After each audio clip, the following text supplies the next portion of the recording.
que se vea más cerquita. Buenas tardes. Buenas tardes. Bueno, si no me conocéis algunos de vosotros, otros veo que sí que hay caras y algunas conocidas.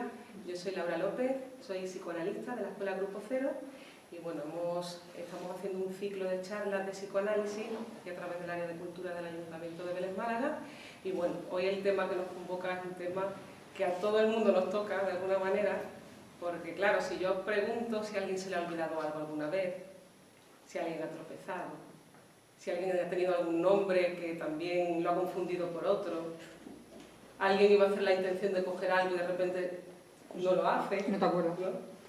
Y vamos a ver qué quiere decir esto, ¿no? Porque el psicoanálisis nos trae actos de la vida cotidiana que lo investiga a través de la ciencia, ¿no? En el sentido de que la sabiduría popular siempre se ha hecho cargo de ciertos actos de la vida cotidiana, de los sueños, ¿no? Porque en la anterior charla hablábamos de los sueños, de la interpretación de los sueños.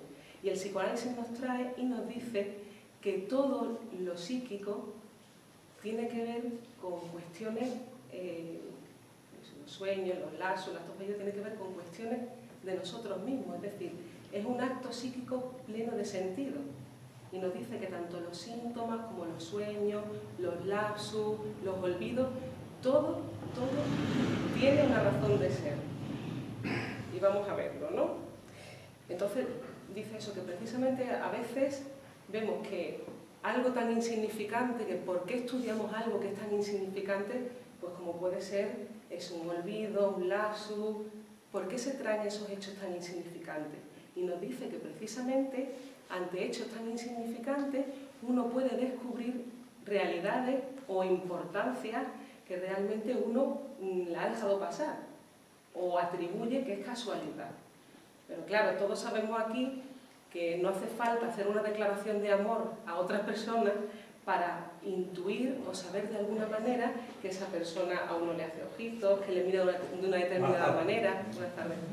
Es decir, hay señales en todos nosotros que vemos y que a veces queremos explicar por las casualidades, hay cierto rechazo en nosotros a darles una explicación y vamos a ver que sí la tienen. Porque ya digo, no hace falta que alguien nos declare el amor para saber que hay determinados signos que uno puede interpretarlo como que esa persona pues también siente algo hacia nosotros.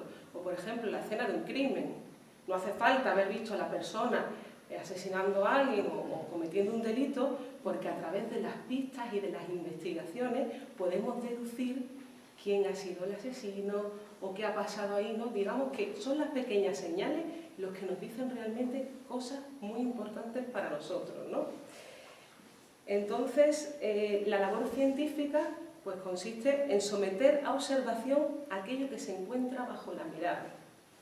La ciencia viene a hacernos una lectura de todos los fenómenos que ocurren a nuestro alrededor, y con el psiquismo pasa igual.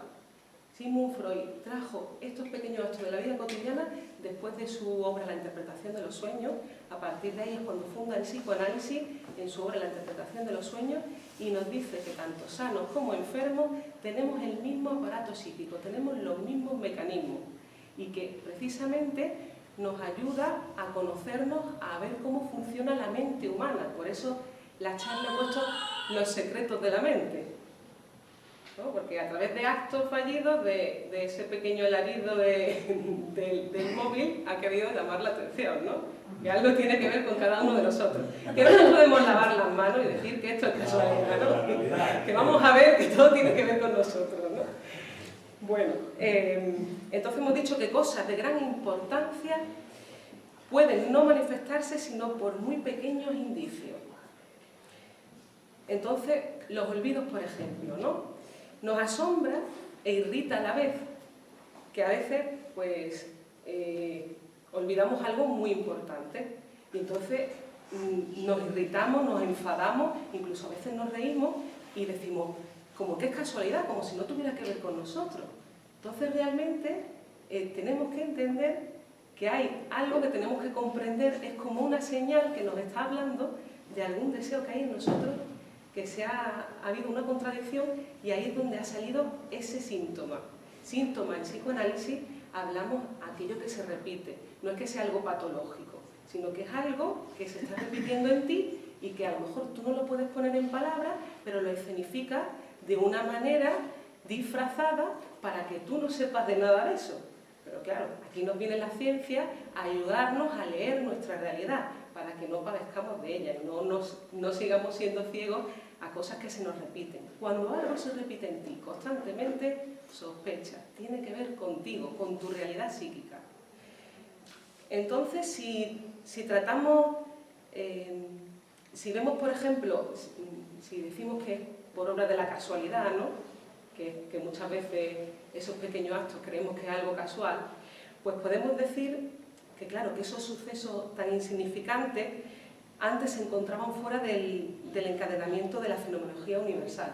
Es decir, que todo en el mundo, ¿no? Digamos que tiene una explicación, que para eso viene la ciencia, para explicarnos todos los hechos de la vida cotidiana, ¿no?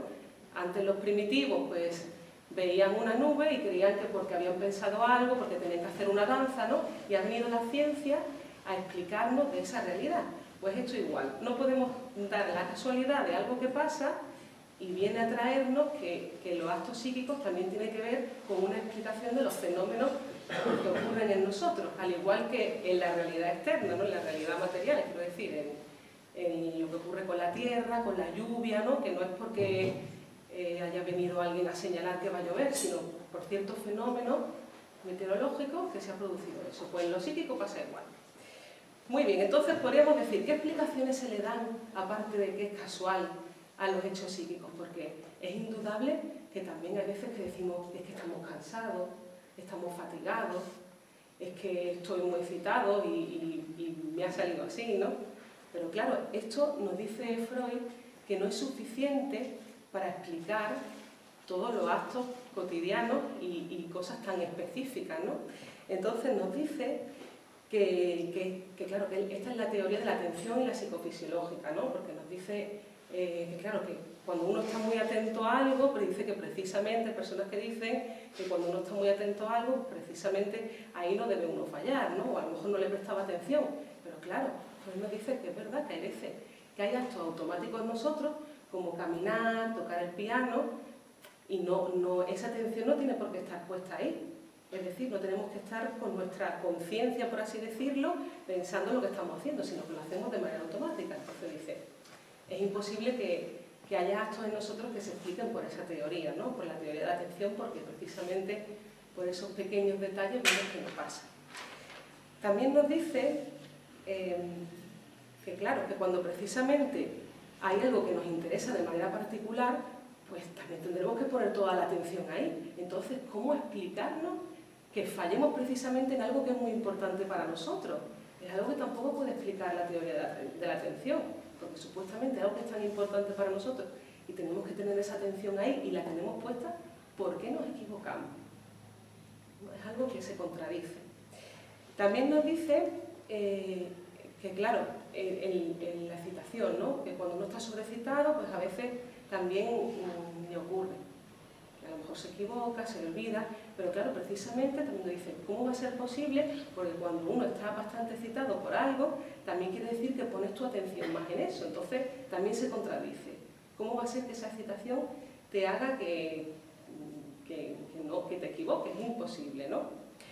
En los lapsus, por ejemplo, de un discurso, a veces lo vemos, ¿no? No es que tú te hayas equivocado, es que a veces, precisamente, dices lo contrario de lo que querías decir y te metes en un lío, porque claro, estás hablando de algo que tienes una intención de decir y de repente sueltas una palabra y se cambia toda la frase y te quedas al descubierto. ¿Qué le pasa a los políticos? ¿No había escuchado alguna vez algún discurso de algún político? ¿Qué patones han metido porque han dicho una palabra que le ha cambiado todo el sentido? Y claro, ¿qué pasa? Que ahí realmente estás viendo la intención de esa persona, ¿no? Es decir, que esa palabra que ha dicho está hablando mucho más de esa persona, de ese discurso, que está diciendo que todo lo que lleva leído, lo que lleva preparado. No, cuando te salta con algo ese lapsus, ahí está descubriéndose, ¿no? Porque del inconsciente uno no, de los propios deseos uno no puede huir, ¿no? Y en nosotros siempre hay contradicciones. Y ahí es donde uno muestra su verdad. Y eso también es lo que nos trae Freud. Nos dice que los procesos inconscientes tienen que ver con eso. Son los sueños, los olvidos, los lapsus, Y eso, de alguna manera, los síntomas también tienen un sentido. La negación, cuando uno niega siempre algo continuamente, ahí es cuando quiere decir lo contrario, ¿no? Es decir, que hay ciertos elementos que nos ayudan a descubrir o a visualizar de alguna manera elementos que hay en nosotros, características psíquicas nuestras, deseos nuestros que abrigamos, pero que no los podemos poner en escena porque para nuestra moral sería un choque bastante importante, ¿no? Entonces, una manera disfrazada de exponer deseos nuestros que no quisiéramos saber de ellos. Y ya digo que en los políticos pasa bastante. La equivocación moral más frecuente y la que el mayor se produce es claro, en decir precisamente lo contrario, lo que decimos, ¿no? Y os he traído un ejemplo en el que un presidente de la Cámara austrohúngara abrió un día la sesión, también una sesión que había convocado, con las palabras siguientes. Dijo: señores diputados, hecho el recuento de los presentes y habiendo suficiente número, se levanta la sesión. ¿No? Entonces, claro, realmente cerró la sesión antes de empezar, porque sabía que iba a pasar algo allí y no quería que se produjera. Entonces, como que lo cerró, ¿no? Claro, y luego te descubres porque sabes que algo tiene que ver con eso. La deformación del lazo en sí mismo, e independientemente de las circunstancias en que se produce, presentan un sentido propio. Es decir, los actos y los lazos, todos los actos fallidos, es un acto psíquico pleno de sentido. Todo en el psiquismo tiene sentido, aunque no sepamos de ello. Es como los sueños, tienen una interpretación, pero necesitamos de la persona para averiguar, porque no es cuestión de adivinar lo que esa persona quiere decir, sino que vamos a ver cómo a veces se solapan de diferentes maneras y lo que tú ves a lo mejor no es, ¿no? Que necesitamos del paciente, ¿no? Si estamos hablando de psicoanálisis. Necesitamos del paciente, del discurso del paciente, para que pueda ir asociando libremente. ¿Qué quiere decir asociar libremente? En psicoanálisis le decimos al paciente que hable en voz alta, que diga todo lo que se le ocurra sin censura. ¿Por qué? Porque la censura precisamente es la que te hace pues eliminar unas palabras, en otras, y digamos que en esa cadena de asociaciones, en todo lo que el paciente habla o que las personas hablamos, está en nosotros una verdad. Hay palabras que uno puede pronunciar, que no puede pronunciar otras, y digamos que en todo nosotros, en todo lo que hablamos, está en juego nuestro deseo. Entonces, esto que lo estoy diciendo así, los poetas ya lo sabían desde hace muchísimos años, ¿no? Y los poetas utilizan este recurso, los literatos, para hablarnos de forma poética e encubierta de una verdad, ¿no? Y por ejemplo, os he traído el ejemplo del Mercader de Venecia, de Shakespeare, en el que el padre de Portia tiene 3 pretendientes. Entonces el padre de Portia le dice que tiene que elegir al pretendiente que de los 3 cofrecillos, unos cofres que tiene, elija el que el padre decía, ¿no? Entonces, claro, ella le gustaba uno, estaba enamorada de uno que se llamaba Bassanio, ¿no? Entonces ella le dice esta frase. Si queréis buscarlo, el Shakespeare es maravilloso, ¿no? Que es una maravilla cómo te desarrolla, ¿no? Y cómo te explica. Es decir, gasta mucho esas pequeñas cuestiones que tienen que ver con lo psíquico, ¿no? Nos lo explica muy bien y además que te ríes porque todos sabemos de esa verdad de cierta manera. Entonces dice así: quisiera reteneros aquí un mes o 2 antes de que nos aventurarais la elección de que dependo. Podría indicaros cómo escoger con acierto, se lo estaba diciendo a él, ¿no? A base. Pero si así lo hiciera, sería perjura, y no lo seré jamás. Es decir, el padre dijo que tenía que elegir el que eligiera el cofre, y ella no quería hacerle caso a su padre, ¿no? Estamos en los tiempos del siglo. Dice, por otra parte, podéis no tenerme. Y esto sucede, haríais arrepentirme, lo cual sería un pecado de no haber faltado a mi juramento. Mal hayan vuestro ojo. Se han hecho dueños de mi ser y lo han dividido en 2 partes, de las cuales una es vuestra y la otra es vuestra. Digo mía, mas siendo más es vuestra y así soy toda vuestra. Es decir, que como que le dividía en 2 partes, ¿no? Le dijo que una parte es vuestra, tenía que decir, y otra es mía, pero dijo que también era suya, ¿no? Así expuso un poco ese recurso literario que utiliza Shakespeare para exponer que esa persona estaba enamorada, ¿no? del otro. Y es una manera, pues eso, de darle una vuelta a la realidad y de exponernos algo de manera poética. de algo que todos sabemos y que intuíamos, ¿no? De alguna manera, porque yo digo que lo traen los poetas y los literarios. Entonces podemos pensar, ¿y qué entendemos por sentido psíquico, ¿no? ¿Qué quiere decir un sentido en un lasus, en un olvido? ¿Eso qué quiere decir? Dice a la intención o tendencia a que dicho proceso sirve y a su posición dentro de una serie psíquica. Es decir, hay una tendencia, cuando algo sale de manera disfrazada en ese lapso, ese olvido, esa equivocación, hay una tendencia que se ha mostrado de esa manera. Hay una tendencia psíquica en nosotros que ha saltado así. Entonces, dice que es la oposición de dos intenciones diferentes. Cuando cometemos un lapso, equivocación, tropezamos, hay una oposición entre dos tendencias diferentes. Dice que la influencia de las disposiciones fisiológicas resultantes de la indisposición, de los trastornos circulatorios, ¿no? Todo lo que decíamos antes, del agotamiento, pues claro, es indudable. No podemos decir que uno esté fatigado no le facilita que tú cometas un error o un lapso, etc. Digamos que te facilita. Pero claro, también nos dice que no es la consecuencia única en la que uno, porque esté agotado, vaya a cometer un lapso o una equivocación, sino que es un medio facilitador. Es decir, es como si yo voy por la calle, está oscuro y está todo desierto y de repente me roban. Viene un ladrón y me roba el reloj y la pulsera. Entonces yo me voy a la comisaría y le digo, mire, perdón, es que me ha robado la soledad y la noche.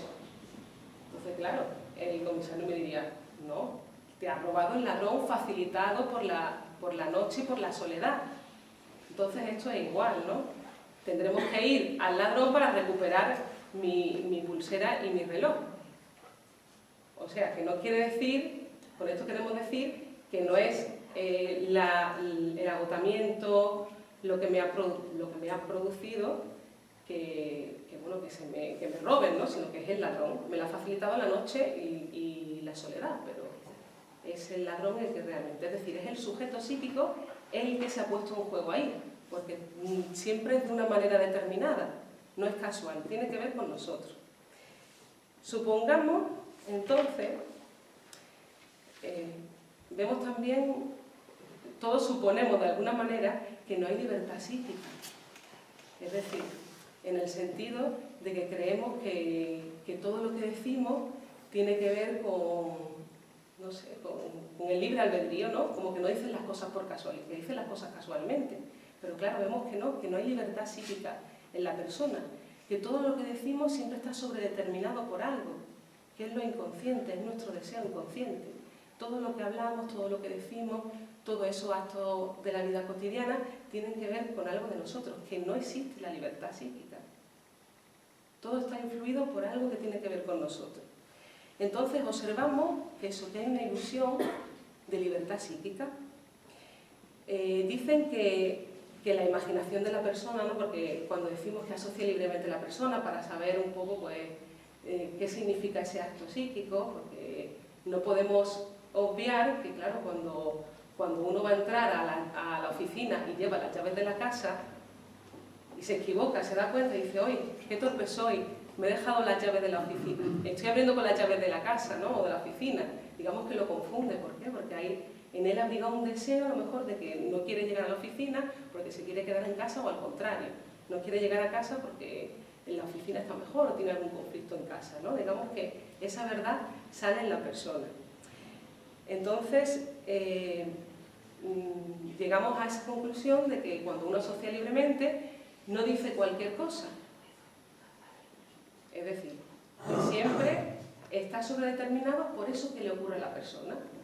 Cuando uno asocia libremente, digamos que va diciendo frase, va asociando, hasta que vemos que lo que tiene que ver con ese lapsus, ese olvido, aunque uno reconozca, a veces puede pasar que uno reconozca que sí, que tiene un deseo o un conflicto en casa, o a veces no lo reconoce, pero uno va asociando libremente y ahí va descubriendo esa verdad de la persona, ¿no?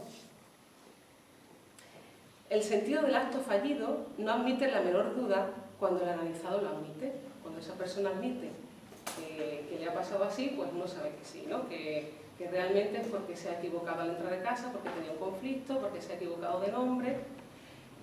¿Y dónde encontramos puntos de apoyo necesarios para la interpretación cuando nos dice que no? Porque hay veces que uno se sorprende, que uno cuando pierde algo o cuando dice una palabra en lugar de otra, a veces uno se sorprende y dice, no, no quería decir eso, ¿no? A lo mejor uno le señala, ¿no será que te pasa a ti algo con este nombre que no quieres olvidar? ¿No será que tienes una hostilidad con esta persona? Y dice, no, a mí no me pasa eso, ¿no? Porque tendemos a rechazar en nosotros cuestiones que tienen que ver con sentimientos contrarios hacia el otro, ¿no? Con hostilidad, con deseos prohibidos hacia otras personas. Tendemos a eliminarlo porque nuestra moral no nos permite ver que somos seres humanos y que abrigamos sentimientos hostiles, deseos que no queremos hacia otras personas, ¿no? Y todo eso es lo infantil, todo eso se hace en la infancia, ¿no? En el seno de la familia, toda esa ambivalencia de sentimientos, esos deseos que uno no debe, todo se va produciendo ahí, los celos, la envidia, ¿no? Entonces, abrigar un sentimiento para la persona de otro, por ejemplo, que le produce a uno envidia y pensar que el que a mí se me caiga el móvil y lo rompa a la otra persona el móvil, no es casual. Igual es que en ti abriga unos sentimientos hostiles hacia esa persona, ¿no? Eso es lo que quiero decir. Entonces, si nos lo niega, podemos decir, y claro, que lo podemos comparar por ejemplo, cuando uno deforma un nombre, cuando a lo mejor una persona y uno en plan de broma le deforma el nombre, ¿qué quiere decir? Cuando tú le dices, cuando una persona se llama, por ejemplo, Margarita y tú le cambias el nombre intencionadamente, ¿qué quiere decir? A lo mejor que quieres como meterte con esa persona, ¿no? Hacerle un chiste. Y a través del chiste, uno ahí es cuando suelta pues, cierta agresividad hacia el otro, cierta hostilidad. Pero ¿qué pasa cuando es algo que no te has dado cuenta?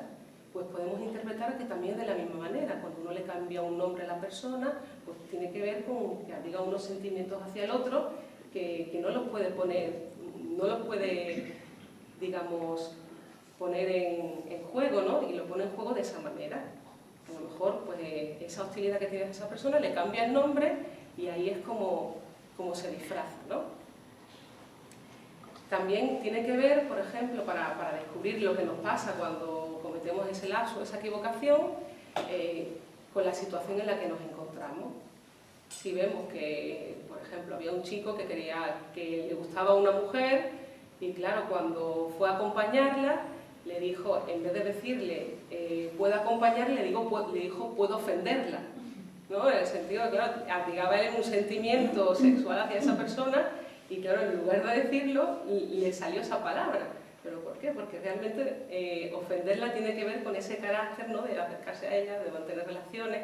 Y claro, le saltó esa palabra porque es la situación en la que se encontraba esa persona. Y también lo podemos un poco averiguar, ¿no? Entonces, cuando alguien olvida o no retiene un nombre, habría, tal vez, en algunas ocasiones, sentimiento de que, claro, hacia esa persona con ese nombre, ¿no? Por ejemplo, había un señor que se enamoró de una muchacha y esta muchacha pues contrajo matrimonio con un señor que se llamaba X, ¿no? Entonces, este muchacho primero, el que se había enamorado de la chica y que no se ha podido casar con ella, cuando veía a este hombre por la calle, a pesar de tener relaciones comerciales con él, que tenían negocios en común, no se podía acordar de ese nombre. No, veía a ese hombre y nunca se le venía a la mente el nombre de la persona, era como que lo rechazaba. ¿Pero por qué? Porque, claro, había sido su rival, que se había casado, la mujer que quería, se había casado con este hombre. Entonces, él inconscientemente no podía acordarse del nombre, había una hostilidad hacia ese hombre con el nombre asociado porque, claro, se había casado con la mujer que quería y no lograba recordarlo aunque tuviera esa proximidad con él. ¿En qué grupos podemos...? Ahora vamos a ver varios ejemplos y vais a verlo más claro, ¿no? ¿En qué grupos podemos dividir esos lazos que decimos?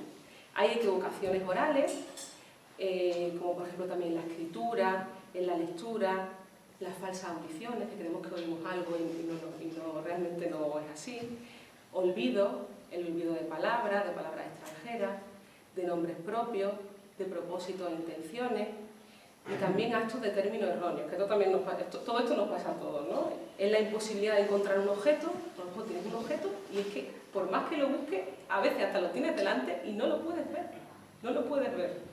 Y también cuando pierdes definitivamente algo y no sabes por qué, ¿no? claro, decimos que es casualidad, pero no, vamos a ver que todo tiene un sentido, ¿no? Entonces, olvido de intenciones y propósitos. Vamos a verlo. Dice que hay una acción de corriente contraria que se opone a la realización de un deseo. Uno tiene una intención de hacer algo, llega y no lo hace, se le cae, no puede. Por ejemplo, esto también lo sabemos todos, ¿no? Cuando alguien hace una promesa a otra persona y aunque promete, le pasa una cosa un día, le pasa una cosa a otra, y claro, todos tenemos esa lectura también un poco, tenemos esa inteligencia inconsciente, ¿no? Porque vemos que, aunque te lo haya prometido, vemos que no lo realiza a cabo, es porque hay una intención contraria, aunque esa persona quiera, vemos que también hay una contradicción en esa persona que no lo quiere realizar. Bueno, también el enamorado que se olvida de la cita, ¿para qué, no? Y ahí uno se da cuenta, ¿no? Y dice, bueno, el aniversario, ¿no? Uno dice, vaya, se le ha olvidado, ¿no? Y ya uno se enfada porque uno sabe que algo tiene que ver con un rechazo hacia uno, ¿no? Que vamos a ver que a lo mejor no tiene tanto que ver con eso. Es decir, que hay otras maneras también de poder interpretarlo, porque no quiere decir que lo que se te haya olvidado tiene que ver porque habría sentimientos hostiles contigo. Igual es que por asociación, por eso decía lo de la asociación libre, por asociación puede tener que ver, a lo mejor el día del aniversario, con algo, con algún recuerdo de él, alguna situación que rechaza y que se ha asociado con el aniversario de la pareja, pero a lo mejor no tiene que ver con la pareja. Por eso digo que es importante que tengamos en cuenta a la persona que lo hace, que tú no puedes interpretar desde fuera, sino que es la persona en el seno de la relación del psicoanálisis que va asociando libremente y se va desligando de eso que tiene fijado, de ese síntoma que se repite, pero que a lo mejor no tiene nada que ver con la mujer o puede tener que ver con el hecho de no cumplir años, ¿no? Que el paciente, la persona, es la que te va a ir relatando, la que va asociando libremente y la que te va a producir esa verdad que hay en esa persona. Entonces, hemos visto, por ejemplo, también os he traído un pasaje, ¿no? de una obra de Bernard Shaw, que, bueno, que habla de César y Cleopatra, ¿no? Y vemos como en la última escena César tuvo que partir y decía que había una idea o propósito que no lograba recordar. Y claro, la idea o propósito era despedirse de Cleopatra. ¿Y cómo hizo, y por qué utilizó el poeta ese recurso en el libro? Lo utilizó como para dar esa importancia a César, que en realidad históricamente no la tenía, ¿no? Porque Cleopatra era una figura pues con más poder, y claro, César pues era una persona históricamente que, bueno, que en ese momento se utilizó para resaltarlo, para ensalzarlo, ¿no? Y vemos que, como decía antes, ¿no? Que se utilizan esos recursos literarios. También están las pérdidas de objetos e imposibilidad de encontrarlo, aún sabiendo que lo hemos colocado en algún lugar. ¿Esto a quién le ha pasado de los que estáis aquí? Que levanten la mano. Mucha gente, ¿no? Os voy a decir un ejemplo, ¿no? Había una chica que le habían regalado un bolígrafo, un cuñado suyo. Entonces, el cuñado le mandó una carta enfadándose con ella. Le dijo que estaba cansado, de que era una persona muy... no sé, tuviera un pequeño disgusto, ¿no? Entonces ella, claro, precisamente el bolígrafo, el lápiz que le había regalado, lo perdió. No lo podía encontrar. ¿Pero por qué? Porque, claro, se habían peleado con su cuñado, abrigaba un sentimiento hostil. Claro, en vez de perder al cuñado de vista, perdía el boli que le había regalado, ¿no? Que era algo, tenía esa significación. En vez de pasarle con la persona, lo escenificaba en su pérdida. No podía encontrar el bolígrafo. Pero ya digo, es que aunque lo tengas delante, a veces es asombroso. A veces tienes que llamar a una persona para que te lo busque porque tú no eres capaz de verlo. ¿Por qué? Porque vemos con nuestro deseo, no con los ojos. Vemos con nuestro deseo, nuestra moral y con esos sentimientos hostiles que abrigamos son muy fuertes porque están reprimidos, uno no puede saber de ellos, pero lo sabemos por esos pequeños actos inconscientes de nuestra vida cotidiana. También hay una historia muy curiosa también, que es de la pérdida de objetos, que hablaba de una mujer, de un matrimonio, ¿no? Entonces la mujer, él estaba cansado de la indiferencia de la mujer, ¿no? No se encontraba muy bien en la relación. Entonces ella compró un libro a él y se lo regaló creyéndole que le iba a gustar. Pero claro, él que hizo el libro no se acuerda dónde lo metió y no podía encontrarlo. Era imposible que lo encontrara. Por más que buscó el libro, no lo encontró. Pasaron 6 meses y a los 6 meses la madre de esta persona, del hombre, del marido, se puso enferma. Entonces su mujer acudió a atender a esta mujer, ¿no? Y se portó muy bien en el proceso en el que estaba enferma. Entonces él, pues claro, los sentimientos hacia ella pues se transformaron, ¿no? Porque vio que su mujer era atenta, la vio con otro ojo, ¿no? Pues inexplicablemente, ¿no? Que tiene una explicación, ¿no? La explicación psicoanalítica, fue como quien va a un sonámbulo a abrir el cajón de la oficina y encontró el libro. No digamos que a veces cuando el motivo de la pérdida o esa hostilidad desaparece, es cuando uno también encuentra esas cosas, esos objetos que tiene perdidos, ¿no?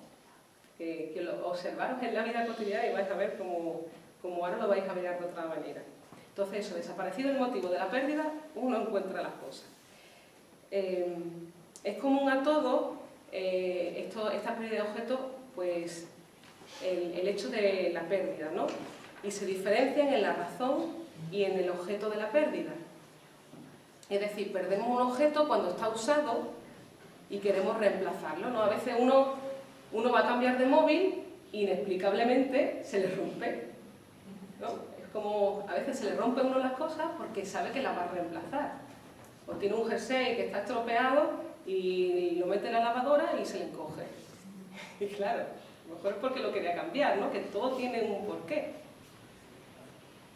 El análisis nos muestra que a veces también, cuando uno pierde un objeto, también puede tener que ver con esto, hay como una especie de, no sé si llamarlo superstición o manera de conjugar la suerte, en el sentido de que es como un sacrificio que uno hace, a lo mejor uno tiene un sentimiento de culpa o le abriga algún otro tipo de sentimiento, y en la pérdida de un objeto que uno quiere mucho funciona como sacrificio. Es decir, yo pierdo esto, se me rompe este objeto y es como que uno de alguna manera se tranquiliza, le fastidia, pero de alguna manera esa manera de perderlo, de romperlo, tiene que ver con un sacrificio que uno ofrece, como diciendo, he perdido esto, ya he saldado mi deuda, ¿no? Como una penitencia. También tiene que ver con eso, ya digo, depende de cada persona, ¿no? De lo que te diga, ¿no? Los actos fallidos, acumulados y combinados. Esto es muy interesante porque su sentido es súper evidente. Había una persona que tenía una carta en la oficina que la tenía que mandar. Se le olvidó mandarla. Cuando vio la carta, se fue a correo, le puso el sello, lo mandó y se la devolvieron. Y se dio cuenta que nada, que es que no había puesto la dirección de la persona que la quería enviar. Fue otra vez y nada, cuando fue, se dio cuenta que ahora tampoco le había puesto el sello, ¿no? Que son una serie de actos, uno detrás de otro, y claro, que no pueden ser casualidades ni que uno está tonto, que es un torpe, sino que tienen que ver con un deseo de no querer enviar esa carta. Por lo que dice, a la persona que lo envía o al lugar donde lo envía, ya digo que depende, no tiene por qué ser a la persona porque obliga un sentimiento hostil, sino que puede tener que ver por algún tipo de asociación, que hay algo de esa escena o algo de esa carta, algo de esa persona que le remite a otra cosa, que la tiene reprimida y ahí lo escenifica. También los presagios son actos fallidos, ¿no? Los presagios, por ejemplo, uno se levanta un día, tropieza contra la puerta y dice, uff, hoy voy a tener un mal día, ¿no? A lo mejor tiene una cita importante y dice, hoy no es mi día, ¿no? Pero tiene que ver con algún sentimiento contradictorio, algún pensamiento que está por un lado tirando por un sitio, otro por el otro, que hay contradicciones constantes en nosotros, ¿no? Y como resultado de esa transacción es ese síntoma. Eso siempre se va a manifestar de alguna manera. Uno no puede huir de sí mismo. Siempre se va a manifestar de una manera disfrazada. Por eso digo que tienen un sentido todos los actos de la vida cotidiana, todo lo que nos pasa. También hay actos casuales y sintomáticos, que son los gestos o movimientos que hacemos al andar, cuando nos tocamos reiteradamente, tarareamos una canción, ¿no? Todo eso tiene que ver también con alguna cuestión nuestra, que no es casualidad, no hay nada casual. Todo tiene que ver con algún fenómeno nuestro.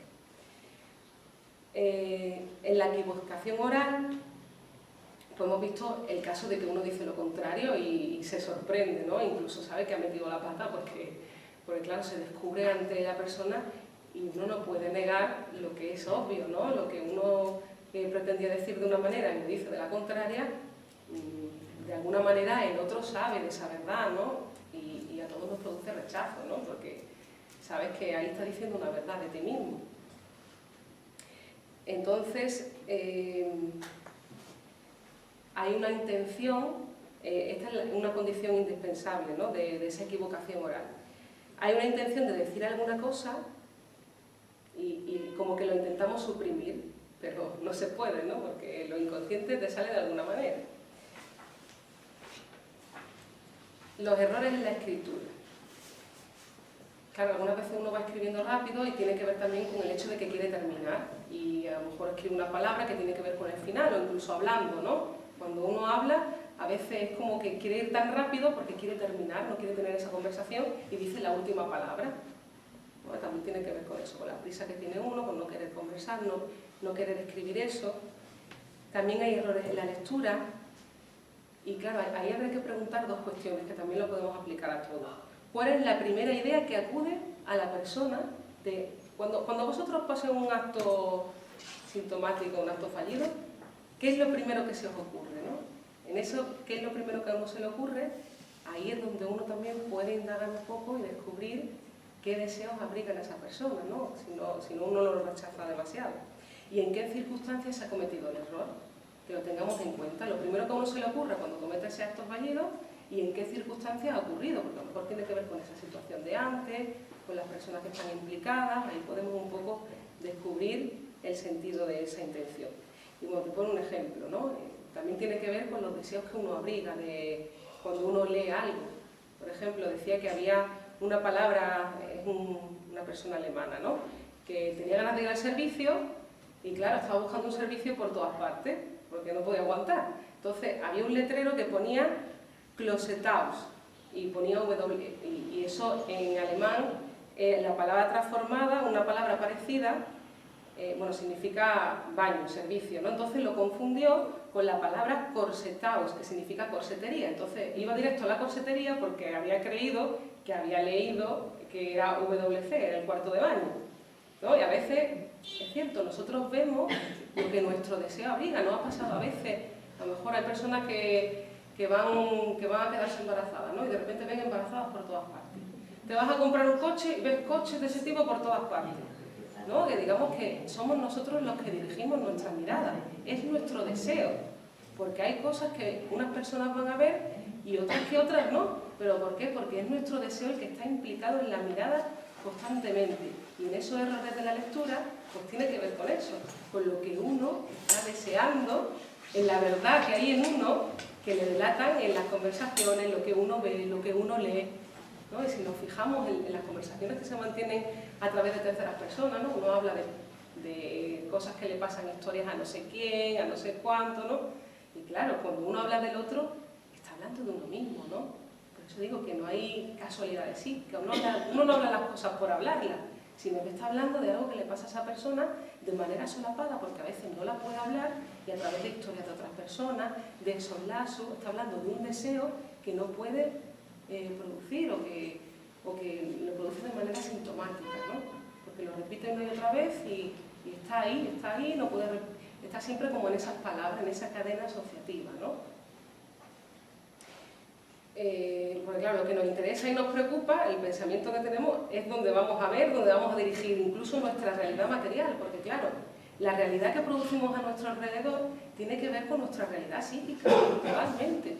No son las circunstancias externas, sino que en realidad es nuestra realidad psíquica, como hemos visto, nuestros deseos son los que nos lleva a ver un letrero que pone una cosa, poner otra, lo que nos lleva a irnos con una persona y no con otra. Es nuestra realidad psíquica la que nos sobredetermina, la que produce nuestra realidad. También, claro, cuando uno lee un texto, hay veces que hay cosas que uno lee que le producen rechazo. Entonces, esas equivocaciones en la lectura tienen que ver con algo de ese texto que manifiesta que a mí me repele. Hay personas que no pueden leer libros que no sean diferentes a su pensamiento. pues claro, le produce un rechazo muy fuerte, porque es como que, o conocer a personas nuevas, diferentes, es como que la rechazan constantemente. O en esa lectura del libro se equivocan una y otra vez porque hay algo del texto que es que no puedes porque te contradice tu moral, lo que tú conoces y no te permites abrirte a lo nuevo que te indica el texto. Que vamos, esto nos pasa a todos, ¿no? El olvido de propósito.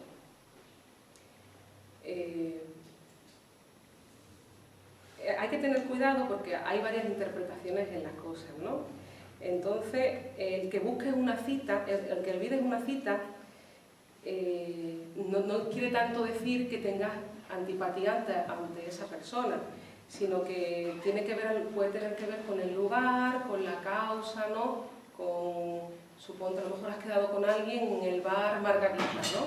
Suponte que a lo mejor no, dependiendo de lo que diga esa persona, a lo mejor esa persona no abriga sentimientos hostiles hacia el otro, pero a lo mejor ese bar Margarita le puede recordar a lo mejor a alguien que tiene que ver con su madre o alguna expareja, ¿no? Que digamos que hay cosas que uno no se da cuenta, pero que le producen rechazo y que no tienen tanto que ver con la escena en sí, sino porque esa escena le recuerda a otra. Entonces te produce el rechazo no porque esa persona la rechace, sino por la situación, porque hay algo, algún brillo de alguna parte, algún color, no sé, algo que es significante para ti, que está reprimido y que te hace pues rechazarlo, te hace olvidar la cita, te hace no ir a la cita. Porque claro, existen en todos nosotros tendencias susceptibles de actuar sin que nos demos cuenta. Hay cosas en nosotros que no podemos controlar. ¿A cuántos de vosotros les ha pasado? A todos. Uno quiere controlar, quiere ser el dueño y señor de su casa, de su psiquismo, y te das cuenta que no puedes controlar nada, que se te escapa todo. Y a veces, cuanto más quieres controlar, peor. Porque claro, hay algo en nosotros que se nos escapa, que es esa complejidad psíquica. Ya Freud nos lo introducía, que hay en nosotros una disposición inconsciente, ¿no? Hay una instancia inconsciente, otra consciente, y que la conciencia es solo un órgano de percepción. Como hemos dicho, lo que vemos, nuestros sentidos, nos engañan, porque tiene que ver con nuestro deseo, que es el que, como los tentáculos, va en la realidad tocando, mirando lo que nos interesa, lo que nuestra moral nos permite. Yo tengo una pregunta, ¿la Sí. hago ahora o al final? Sí, pregunta. Por ejemplo, yo me he dado cuenta que cuando quedo con alguien, Sí. presiento cuando me van a dar plantón, ¿no? Pero yo voy al encuentro y luego pues esa persona no viene y no me sorprende y digo, sabía que no iba a venir. ¿No será que te buscas a personas para que no vayan a la cita? No, tengo una amiga que dice que eso lo provoco yo, el que la otra persona me dé plantón, porque yo en realidad no quería quedar con esa persona. Y me quedé pensando y digo, a lo mejor es verdad, yo qué sé. Te digo que si se te repite muchas veces, no tiene que ver con la otra persona. Pero Es muchas una veces- casualidad que se te repita una otra vez, ¿no? Pero no sé, como que lo sé. Dicen que cuando algo es rechazado algo se rechaza en la realidad, es porque previamente nosotros lo hemos rechazado antes, ¿no? Porque uno se tiene que mirarse, uno se tiene que observar, ¿no? En ese sentido. Uno no puede creer que es casualidad, te puede pasar una vez, pero si te pasa 1, 2, 3, 4, 5, 10, cada vez que quedas con alguien, sospecha, es muy raro, ¿no? ¿No será que algo se repite en ti, el hecho de no poder quedar con alguien? A ver qué te pasa con las relaciones, ¿no? Que tiene que ver con uno, si se te repite muchas veces, que te puede pasar una vez, pero el hecho de que se te repita una y otra vez, tiene que ver contigo, ¿no? Por eso digo que el psicoanálisis nos ayuda a pensarnos de manera diferente, en el sentido que nos hace responsables de nuestra vida y ver que en nosotros hay una implicación en todo lo que nos pasa. Que no es para buscar culpables, ¿no? No es para culparte ni nada de eso, sino para ver que si hay algo que se repite en ti tanto, a lo mejor hay un deseo en ti, en cierta manera, de que esa situación, vete tú a saber por qué, se produzca en ti constantemente, ¿no? Que tiene que ver con uno, ¿no? Si queréis preguntar algo, interrumpir, esto es una conversación, que no quiero aquí yo soltar el rollo. estoy diciendo algunas cosas para que podamos conversar y para que entendamos ciertas cosas, ¿no? Eso, para que nos veamos cómo el psicoanálisis piensa estos pequeños actos y para indicarnos eso, que todo tiene un sentido. Y por eso estoy indicando un poco los diferentes tipos de lapsus, de actos fallidos, de olvidos, ¿no? Para que veamos un poco, y claro, todos nos sentimos identificados con esto, ¿no? El olvido de nombre es muy interesante porque claro, nos introducen en una cuestión que es el principio del displacer. Es decir, hay cosas, tendemos a rechazar o a olvidar cosas que nos producen displacer. Y en los nombres, por ejemplo, es muy curioso porque a veces cuando una persona se llama como algún familiar nuestro, tendemos a olvidarlo. ¿Por qué? Porque es como si las relaciones más estrechas, más íntimas, como que ese nombre no lo puede tener otro, ¿no? O con uno mismo, ¿no? A veces uno olvida el nombre que tiene el otro porque tiene que ver con uno, o con algún familiar, ¿no? En los nombres propios pasa, ¿no? Que uno no se acuerda que la otra se llama María porque tu madre se llama María. Entonces dice, ¿cómo va a tener el nombre de mi madre, ¿no? Esta persona. Pero que pasa al revés, ¿no? Pero pasa, ¿no? Digamos que en cada persona le pasa diferente, ¿no? Pero que tiene que ver también con eso, ¿no? Con las relaciones familiares que uno rechaza, ¿no? O el rechazo que tiene también en esa relación familiar, en ciertas cosas. Pues, que hay varias posibilidades, ¿no? Me digo que depende de la persona, que la persona es la que tiene que hablar en la situación psicoanalítica para poder ir a ver qué está pasando con eso, ¿no? Claro, porque nos revela también el psicoanálisis que los nombres escapan a la memoria no solo por desagrado, sino por las asociaciones que decimos, ¿no? Un nombre te recuerda a una situación, a otra, claro que tú no lo sabes realmente, es una verdad que la sabes sin saberla, en el sentido que la manifiestas, pero que no puedes saber por qué te pasa. Padeces de esa situación, ¿no? Porque se asocia a otra cosa. El olvido de impresiones y de sucesos vividos, esto también es muy interesante, porque dice que las impresiones que nos producen más displacer son las más olvidadas, las que se olvidan con más facilidad, ¿no? Cuando una situación en tu vida que a lo mejor te ha proporcionado un rechazo, pues hay personas que incluso olvidan un año entero de su vida por algún hecho concreto que no lo pueden tolerar. Que nuestra memoria, digamos, funciona por ese principio, ¿no? Por el de displacer. Pero claro, también me diréis, eso a veces no es cierto, porque hay situaciones en las que uno lo pasa realmente mal, en las que hay humillaciones, ofensas, y uno las repite, las recuerda constantemente. Pero claro, tenemos que tener en cuenta que en el psiquismo es como un campo de batalla. Es decir, imaginaros que hay una batalla constantemente en nosotros porque en nosotros hay constantes contradicciones que habitualmente, constantemente, nos están poniendo. Hay una parte que sí y otra parte que no. Es decir, que en cada persona va a ponerse de una manera diferente. ¿Por qué? Porque somos un sujeto dividido. Y a la vez que amamos, también odiamos. Hay ambivalencia de sentimientos, hay una parte de mí que quiere y otra que no quiere, hechos impactantes en nuestra vida, hay una parte que te sobrecoge y hay un cierto placer, aunque la conciencia lo rechace, ¿no? Digamos que en nosotros siempre hay una dicotomía, siempre va a haber un conflicto. Entonces, dependiendo de cómo lo llevemos con nosotros mismos, así es como uno va a producir también su realidad. ¿Y por qué os hablo también de los actos sintomáticos, los sueños, los síntomas?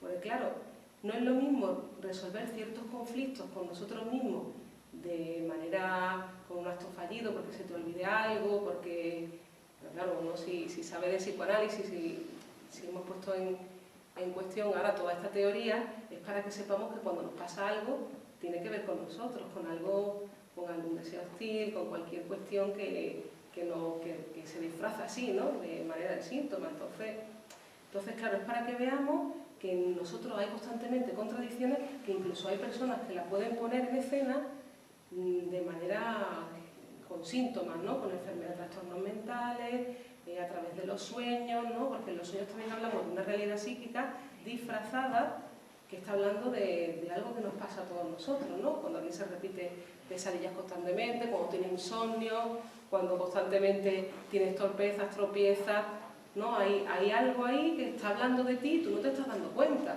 Es como un pilotito que se está encendiendo, hay una llamada de atención, que algo te está pasando y que lo estás resolviendo así, ¿no? Lo que pasa es que no es lo mismo resolverlo con síntomas que con un sueño, con un lapsus, con un olvido, ¿no? Que lo inconsciente que nos pasa a todos, ¿no?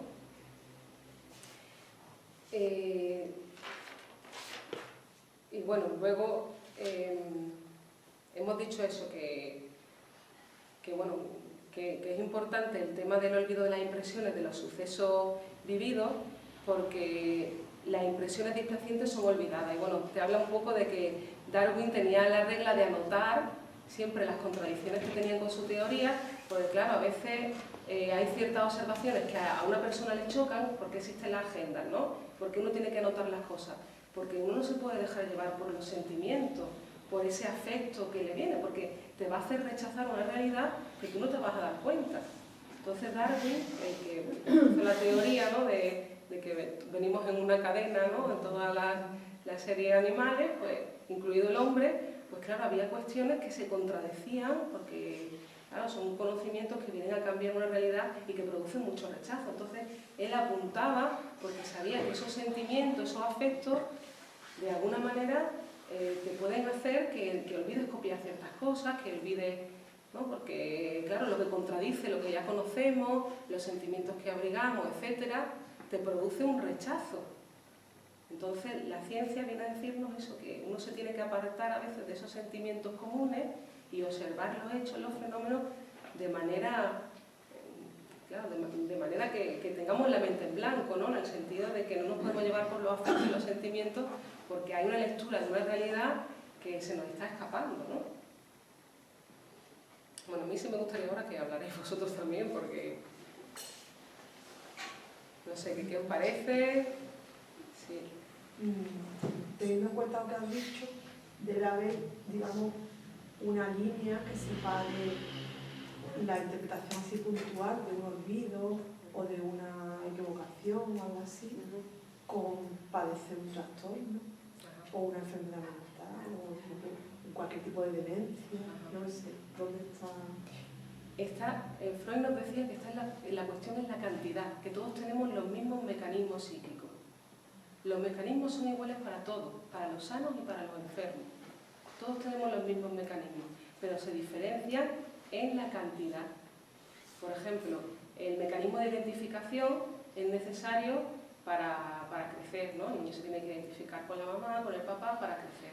Pero en la depresión, por ejemplo, el mecanismo de identificación está como más desarrollado, en el sentido de cuando uno pierde, está identificado con lo perdido, y en ese sentido se identifica con lo perdido y entonces la sombra de eso que pierde cae en la persona. Entonces, por el mecanismo de identificación, esa persona pues entra en depresión. El mecanismo del psicótico, pues he hablado antes de cosas auditivas, ¿no? ¿Quién alguna vez no ha rechazado algo de la realidad o incluso ha escuchado algo que no lo habían llamado por su nombre, ¿no? Digamos que esos mecanismos, lo que nos trae el psicoanálisis es que nos ayuda a entender que no hay ninguna falla a nivel orgánico, porque antiguamente el mecanismo obsesivo-compulsivo, las personas que tenían obsesiones los internaban en psiquiátricos y decían que era la enfermedad de locura, de la duda, pero el psicoanálisis trajo que esos síntomas tienen un sentido.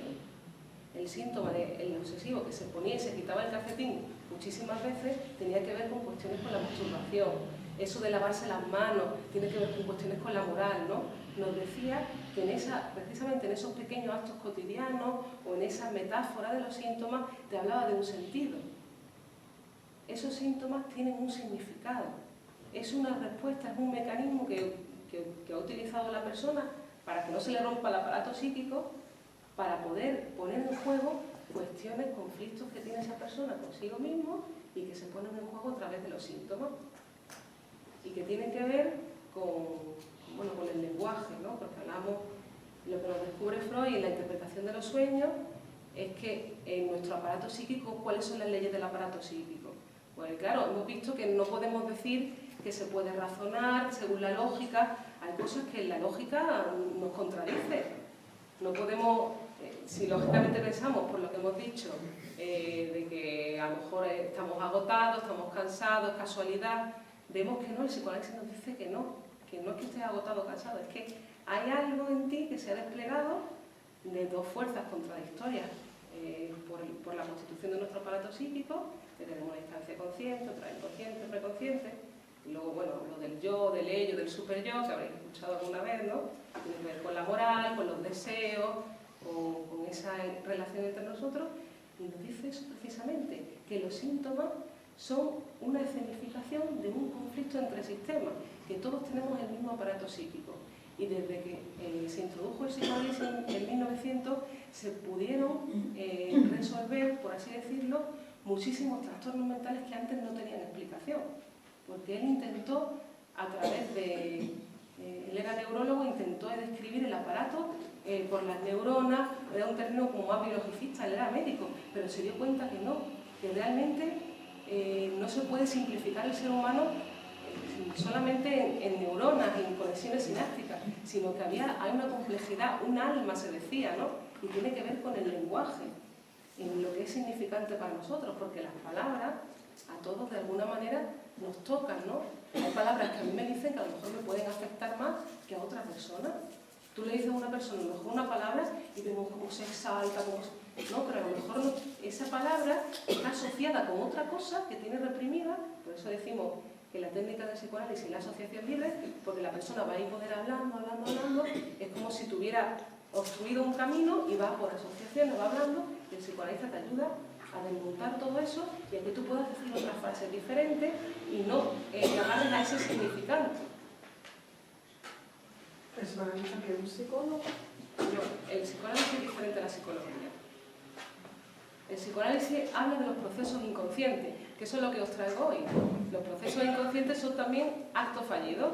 Los procesos inconscientes, decías, porque eran los sueños, los actos fallidos, los chistes también tienen que ver con nuestro inconsciente, porque no cualquier persona cuenta cualquier chiste, ni cualquier persona se ríe de cualquier chiste, ¿no? De ahí nos habla de eso, de que son las vías recias para el inconsciente, los sueños, los olvidos, los síntomas.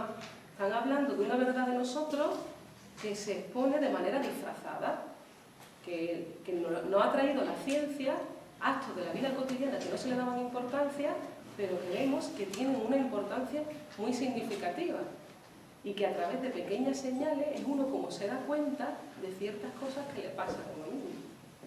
Eso te habla de algo que te pasa a ti, pero que tú no te das cuenta. Entonces, si uno sabe del psicoanálisis, podrá ver que en su vida las cosas que le van pasando tienen que ver no con la casualidad, ¿no? Como decía al principio, todo tiene una explicación, ¿no? en la naturaleza. ¿Y por qué lo psíquico no? ¿Por qué es tan rechazado que lo psíquico no tenga una explicación? Porque claro, estás hablando de una verdad, y uno a veces pues, se delata, ¿no? En esos actos cotidianos.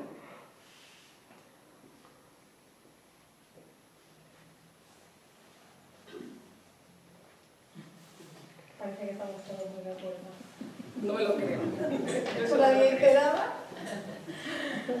No, yo pienso que si todos somos objeto de psicoanálisis, Bueno, no todo el mundo se psicoanaliza, ¿eh? ¿cuándo sería susceptible de psicoanalizarse?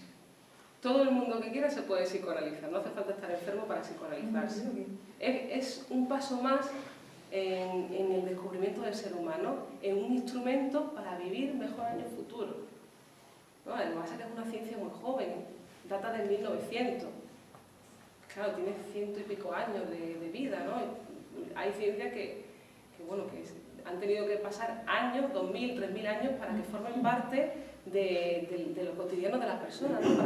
Para que uno tenga ese saber, ¿no?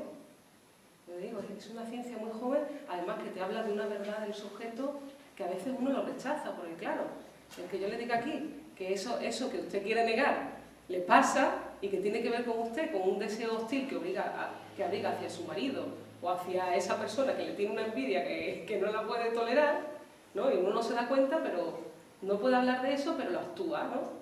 le rompe el móvil al otro, se le cae el plato de la mesa, pero claro, está hablando de cosas que tienen que ver con el otro, que no es que uno la interprete así y diga esto te pasa por esto, no. Es el paciente, en el trabajo en el diván, el que va hablando de ciertas cosas que le van pasando y que tienen que ver con eso. Se produce el inconsciente ahí, en el diván, ¿no? Pero que esos actos sintomáticos están hablando de verdad de uno que uno, cuando escucha estas cosas, se tiene que dar cuenta claro, que hay cosas en uno que no puede uno negar, ¿no? Sino que estamos continuamente poniéndonos, nuestra verdad siempre se está poniendo en juego, en cada cosa que hacemos, ¿no? ¿Y se puede modificar el inconsciente? El inconsciente es algo totalmente necesario, ¿no? Que forma parte de nosotros.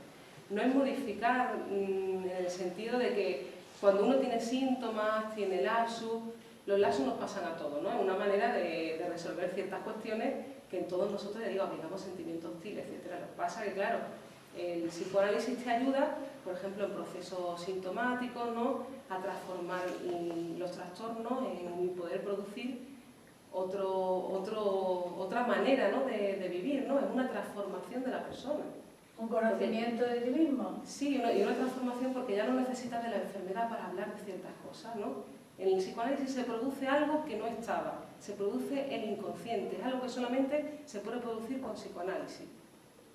Es una liberación de la persona, ¿no? de muchas cosas de la vida cotidiana, me refiero a la vida cotidiana porque es lo que se ve, pero es de la realidad psíquica, porque ya digo, hay cuestiones que para uno son significantes, para otro no, uno lo resuelve de una manera, otro de otra, entonces a veces se va transformando la realidad psíquica y se puede producir otra realidad, puedes producir otras palabras diferentes, desligarte de otras y vas elaborando otra vida, ¿no? Otras relaciones. Como si fuera modificar creencias o algo así. Claro, pero no es algo que uno lo pueda pensar, porque uno no sabe lo que piensa hasta que lo habla, hasta que empieza a hablar, porque pensar no es lo que yo tengo en mi conciencia, eso es perceptual. Pensar es como yo vivo. Tú dices que piensas esto, piensas lo otro. No, pensar es como tú vas actuando en tu vida, lo que hablas, ¿no? Cuando uno habla en voz alta, con el psicoanalista se va dando cuenta cómo piensa. Cuando comete un lapsus, ¿qué escuchamos los psicoanalistas? Escuchamos el lapsus, el olvido, ¿no? Porque está hablando de ciertas cosas en la persona. A mí no me importa la vida de esa persona, yo no voy a meter en la vida de esa persona. A mí yo lo que voy a escuchar es esa producción inconsciente, esos procesos inconscientes, que están hablando de una verdad de esa persona que nadie le puede escuchar si no es un psicoanalista, y que está produciendo tu realidad de fuera, tu realidad material, ¿no? Tus relaciones, tu trabajo. ¿Por qué te pasa así, no te pasa así? ¿No? Tiene que ver con cada uno tolera, tiene la vida que puede tolerar. Y claro, eso no se cambia desde fuera, es el análisis, a ver qué le pasa a uno con su vida, con sus deseos, ¿no? Es poder producir otra cosa que no existía en ti, ¿no? Una energía puesta en los demás, en el trabajo. Esa energía la produces en psicoanálisis, una persona que se psicoanaliza. A otra que no, se nota, es que ves una energía diferente. Ves que tiene la energía puesta en la realidad, en las relaciones. Es otra cosa, ¿no?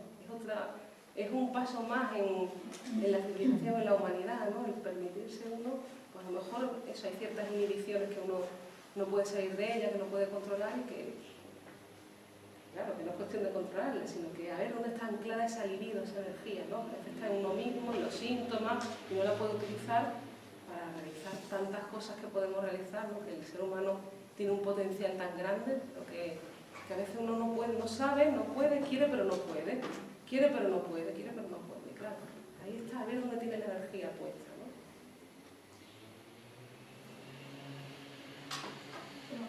Sí. En el caso de, por ejemplo, como has comentado antes, de los olvidos, en situaciones a lo mejor de algún tipo de abuso o alguna experiencia negativa, hay personas que llegan a olvidar o directamente como lo niegan que haya pasado. ¿Cómo explicaría entonces esto? ¿Cómo Pues eso, porque nuestro aparato psíquico está hecho para eliminar el displacer. Alguna situación también que ha sido para ti traumática, por así decirlo, o algo que te ha producido un intenso impacto, el aparato psíquico está hecho para olvidarlo. ¿Por qué no se recuerda, por ejemplo, a las mujeres el parto? Si tú recordaras el dolor del parto, igual no se tendrían más hijos, ¿no? Tendemos a olvidar el dolor. Nuestro aparato psíquico está hecho para eso, para olvidar el dolor, ¿no? Entonces hay ciertas cuestiones en nosotros que las olvidamos porque el recuerdo nos produce un displacer, ¿no? Pero también hay veces que, no sé cómo se psicomatiza detrás esa situación, no sé, es como a lo mejor salen... Pero eso es lo que tú crees, ¿no? Eso es lo que tú crees, que cuando alguien tiene un trauma siempre lo va a somatizar. Pero habrá que ver qué es el trauma, porque el psicoanálisis nos dice que el único trauma es el lenguaje. Una situación en sí no es traumática, es lo que tú dices de esa situación, el impacto que tú tienes de esa situación. ¿No? Hay personas que sí, que pueden desarrollar una sintomatología, pero a saber de qué es. Pero no todas las situaciones te producen X. No, esto es una teoría de efectos, ¿no? Es decir, a través de los efectos reconstruye las causas, pero el que haya pasado esto no te lleva a ti a tal lugar. No es así. Hay personas que viven una misma situación, pero es que nunca se vive de la misma manera. Es que cuando tú vives una situación, aunque el recuerdo nunca va a ser esa situación, que siempre hay un pasaje en ti, la memoria es como la arena, se va transformando. No es lo que te pasó, porque lo que te pasó ya no está, es lo que tú vas transformando, la manera de pensar esa situación o esos recuerdos que son encubridores, que siempre encubren otra cosa. ¿Cómo lo viste tú en ese sentido? Es lo que dices de eso, ¿no? Y a saber, porque a veces eso te remite a otra cosa. Y ya Freud nos lo dijo, ¿no? Lo trajo con las pacientes histéricas. Nos decía que no es que hayan vivido ningún trauma sexual o algo en concreto que le haya pasado, que a veces tiene que ver con la fantasía, con lo que uno crea o lo que uno genera en sí, ¿no? Que no tiene tanto que ver con el hecho en concreto. Que veía eso, que no era este hecho concreto, sino era lo que esa persona tiene en su realidad psíquica, que no tiene nada que ver con la realidad. El psicoanalista no va a buscar en la realidad nada, va a ver qué hay en la realidad psíquica. Porque hay delirios, ¿no? Que uno ve, hay delirios de celos, por ejemplo, ¿no? Que uno ve que el otro sabe, pero tienen que ver con un deseo de uno mismo, que lo proyecta en otras cosas, ¿no? Es la realidad psíquica lo que vamos a investigar o lo que vamos a tratar, ¿no? No es lo que te haya pasado a ti, ¿no? Sino lo que uno dice de eso. ¿Y el psicoanálisis se puede simultanear o se hace con por ejemplo, con un tratamiento farmacológico? Sí, nosotros. El psicoanálisis no tiene ningún efecto secundario.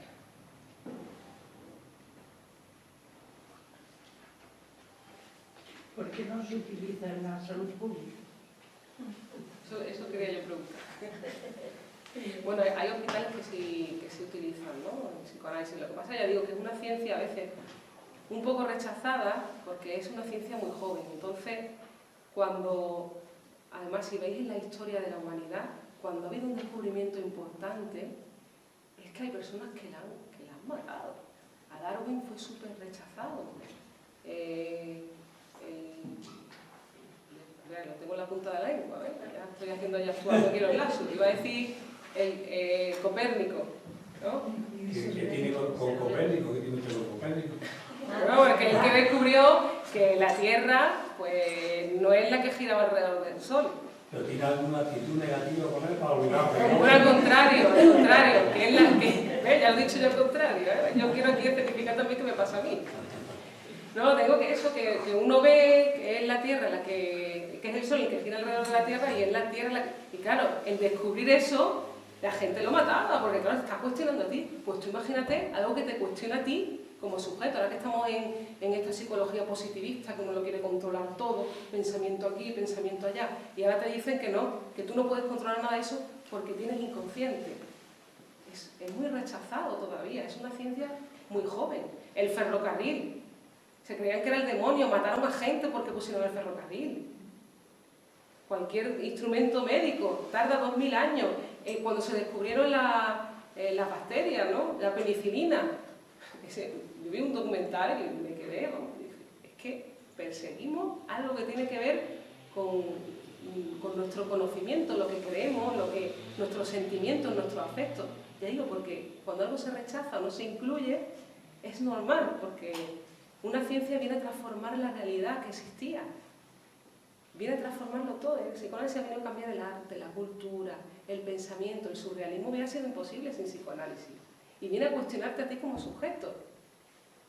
Imagínese un psicoanalista, como que hay resistencia, ¿no? Que en todos nosotros hay resistencia, porque me están diciendo que me están pasando cosas que tienen que ver con mi hostilidad que tengo hacia no sé quién, mi celo, mi envidia, porque mi narcisismo, ¿no? Yo no quiero ser así, pero claro, todos queremos ser muy buenos, pero somos humanos y esos sentimientos forman parte de todos nosotros. Y cuando uno quiere ser muy bueno, tener muy buenas intenciones, al final te va a salir por algún lado, ¿no? Y en eso, ahí venían los actos fallidos, ¿no? En esos actos cotidianos uno ve ahí su verdad, ¿no? Uno se delata porque no lo puedes controlar. Si uno abriga un sentimiento hostil hacia el otro, por mucho que quiera, son para civilizarlos, ¿no? Esos sentimientos te ayudan, la envidia la civilizan, ¿no? Y en el sentido de porque eso lo tienes que hacer en un diván, claro, porque padeces de ello, ¿no? Se puede convertir en admiración, los celos es un deseo, lo puedes transformar en otra cosa, pero son cuestiones que uno tiene reprimidas que padece de ellas y no se da cuenta. Por eso digo, el psicoanálisis te ayuda a producir esa energía que tienes anclada ahí, la produce en otras cosas, en la sociedad, en la civilización, en las artes, en la cultura, las relaciones con los otros. Bueno, ¿qué os parece bien por hoy? Muy bien, pues muchas gracias por venir. Os convoco para el 10 de mayo, vamos a tener otra charla de psicoanálisis de la sexualidad. Esta va a ser muy interesante también, porque vamos a hablar de cómo son las etapas de la sexualidad, qué es la sexualidad para el psicoanálisis, ¿no? Y cómo en cada uno de nosotros se despliega, ¿no? Muy bien. El 10 de mayo a las 8 también. En abril no. Muy bien. No se puede hacer de mucho normal y ya está, que aquí me puede que haber, pues no sé, que no haya ninguna explicación ahí detrás de... ¿Ves? Uno quiere rechazar lo que uno le pasa. Pero cuando uno más rechaza, vamos más a ver, hace no, eso. por ejemplo, una tontería con un piano. Bueno, no es tontería, lo sabes. Bueno, un par de veces yo tengo en el mismo llavero la llave del coche y la de la casa. Pues yo un par de veces he intentado abrir el portal con la llave del coche. Y yo me he meado de risa y ya está, ¿qué voy a hacer? Pero piénsalo. Pero a partir... ¿Cómo te llamas? Concha, a partir de esta charla piensa, cuando tú cojas la llave del coche, ¿qué se te viene a la mente? A lo mejor es que te quieres ir de tu casa. ¿Qué te pasa en tu casa? ¡Ay, es tu madre! Es tu hermana.